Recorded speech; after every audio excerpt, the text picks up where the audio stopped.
to Movies, Films, and Flicks. I am Mark Hoffmeyer, and joining me is someone who is currently writing LL everywhere. It's Lisa Leahy. Thank you for joining me. Glad to be here. I love that I have my superhero name, or my supervillain name. Whoa. So there's Brightburn, Brandon Bowers. What is... Breyer. Yeah, Brandon Breyer. I was thinking ice cream. Oh, man. Have you not had dinner yet, Mark? No, I have not. And that would be delicious. And I have these yogurt bars in the fridge. They're Greek yogurt bars, or like something aha. I don't know what they are, but they're like really delicious. Are they good? Because they don't sound good. Oh, they're so good, so good. And I saw one of those before coming up here, and now I'm like dreaming about a yogurt cookies and cream thing. But what would so Brandon Breyer, Brightburn, yes.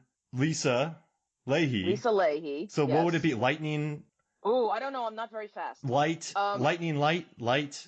So Brightburn, light. Lightning is good. Yeah, lightning, lampshade.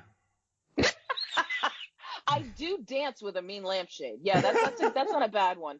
The lightning lampshade. That could work. No, that would be a Mystery Men character right there. Oh, that absolutely would be. What a disaster. I could be the laughing lightning. There it is. That'd be horrifying. Oh, yeah. You're out on a walk, and you just hear a giggle in your ear, and then... Yes, that's it right there. That's my name right there. I'm the laughing lightning. And it'd be, like, written in a cool, almost Metallica sort of style. Whoa, my two L's. Oh, wow, like a hair metal band. Absolutely. You don't want to be done. As long as it's not, like, lingering lightning or loitering lightning, because I don't want that hanging around. No, that wouldn't be. Yeah, it's not as scary if it's always there. Whoa. That's a great point. Now there's lightning again. Yep. Just walk around it.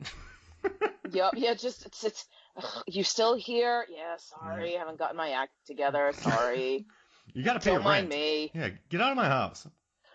I'm tired of wearing these rubber boots everywhere. Like, damn it, there's that giggle again. You have friends over. Like, what is that? Oh, that's just the lightning. Ignore her. Hey, we're trying to get her out. Wait, this doesn't sound like a superhero or a supervillain. It's more of a super in the middle. Super annoyance. I mean, you can wreck stuff when you want, but who feels like it? Yeah, exactly. Because then it gets boring. When you first got your powers, you took over 3 small countries, and that just got boring quickly.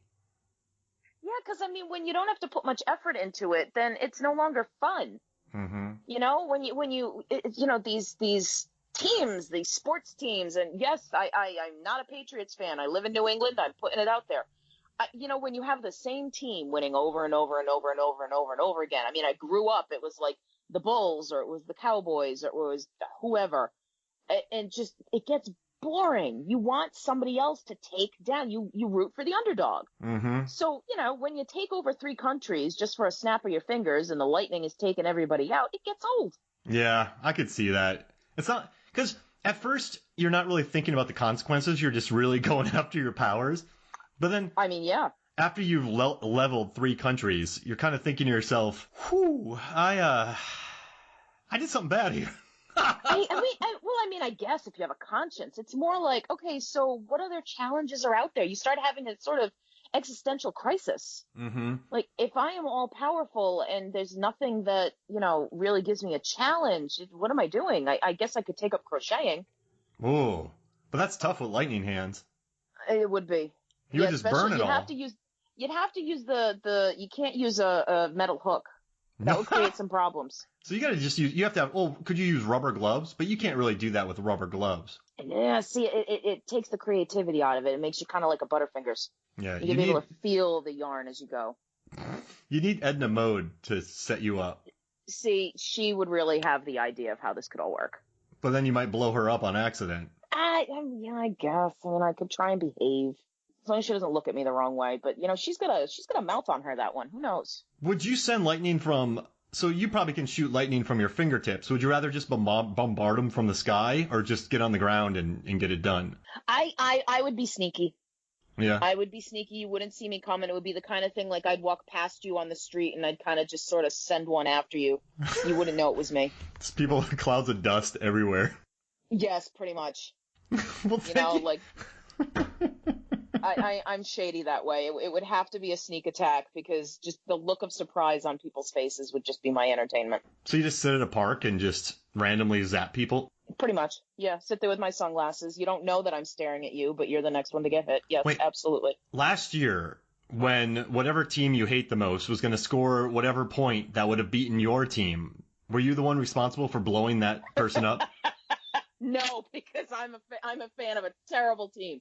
It was definitely the team's fault. I cannot take responsibility for anything of the kind. I am a Jets fan. I am the worst of the worst. So no, their terrible season last year was definitely on them. Although I got to a point last year in football where I got mad when they won a couple of games because I was like, damn it, you guys were headed for a perfect, awful record. Why did you have to ruin it?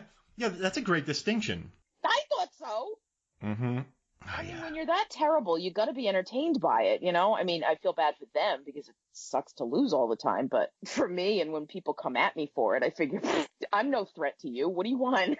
Yeah, I was a Tampa Bay Rays fan I grew up in Florida. And so when they were horrible all those years, and people were just like, well, who are you a fan of? Tampa Bay Rays. They're like, oh, I got nothing. Like, okay, keep going. Tampa Bay's got DJ Kitty. Oh, they're right now. They're unbelievable right now. I mean, I'm all about that cat. Yeah, that's the best. They're so Oh yeah, but now they're good, and so people are kind of, oh, you're on the bandwagon. I'm like, man. Exactly. This is what happens. It's like when the Sox all of a sudden got really good. Oh. I mean, remember that series between the Yankees and the Sox, and the TV stations did like the Star Wars themes, and it was the evil empire was coming for you, and the Sox took them down, and now the Sox became the evil empire. The Sox are the evil empire. They really are. I'm not a Sox fan. I'm not against them. Yeah, Kurt Schilling and his bloody sock. Oh, the sock, of course. Red Sox. And it had to be Red Sox. Oh, brother. Hey, so speaking of red, Brightburn. Let's get back onto what we're talking about today. So you and I, we've been on episodes of The Lamb, the large association of movie blogs. They have their podcast where we go on there and just pick funky teams and have some fun. And then you came on to Deep Blue Sea, the podcast, and we had a blast. Super fun. And then you joined up on Movies, Films, and Flicks Facebook, and you've been awesome on there.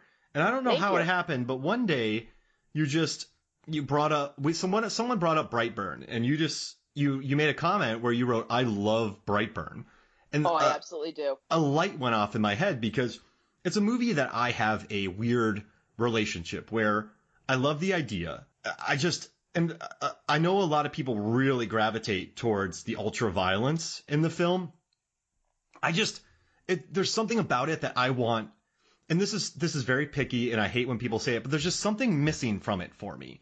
And I guess I wanted to talk to you about it to maybe figure out why I think I'm missing something from this movie. But first, like, what do you love about Brightburn? Because I love your taste in movies, and you love this movie, so I want to know what you love. And I'm not putting you on trial. I'm genuinely curious. Oh, please. Yeah. I'm fine with it. I learned a long time ago that my taste in movies is strange. I'm a horror fan first and foremost, and I like anything that will surprise me, makes me over the moon happy. When I saw James Wan's Saw in the theater, it's the only movie I watched in the theater twice on the same day, because that last 20 minutes completely blew my socks off, and I'm like, I need to see this again. So anything that's got a trick to it, I'm happy. I love a well-written, ambiguous story where you don't know who to trust. I love an unreliable narrator, but I've always been a villains girl. Got it. So the post that you're talking about, you asked for people's, I think you said top 5 superhero films. Yeah. And here comes me with Brightburn, because I like a villain, and I don't think they get enough attention, especially living now in the age of Marvel. When Iron Man came out, I thought it was excellent. I'm a big Robert Downey Jr. fan. He's one of my all-time favorite actors. And so that was great. But then I remembered the summer that The Avengers came out, that first film. And a friend of mine is a huge comic book fan, knows his stuff backwards and forwards. In fact, when Iron Man ended, I had to text him and say, okay, see this scene with Samuel L. Jackson and the eye patch? I know this is important, but I don't have the faintest clue what I'm looking at. Explain it to me. So it's become the new trend where if I'm in a theater, I usually sit in the back and I text him while the movie's happening, because I'm like, I need you to explain this. I need you to explain this. You can't just go to a comic book store now and pick up an entire anthology and catch up. But I digress. Sorry, this is what I do. So that summer, the Avengers came out, and it was okay, but it was all about the heroes, which is fine. If that's your thing, great. To see all of these guys in one film together must have been mind-blowing. But Loki did nothing for me as a villain. I thought that the weird metallic machine snake things, those were too easily dispatched. It was boring. That was the same summer, though, as The Dark Knight Rises. And I thought Bane was outstanding. Like, here's a guy who doesn't care, and he's just gonna railroad everybody. And I loved the sound he made, like his voice. Brightburn. Oh, God, I thought he was amazing. Like, Hardy ripped that role to pieces. It was incredible.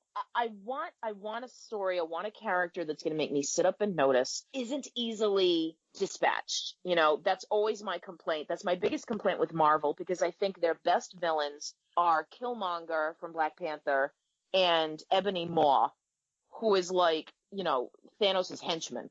I called him the Crypt Keeper until I figured out what his name was. You know, he's got a smart mouth, and he's a foul, dangerous. Yeah. Oh, he was so kind. All fun. I wanted him a lot. So then this movie comes along.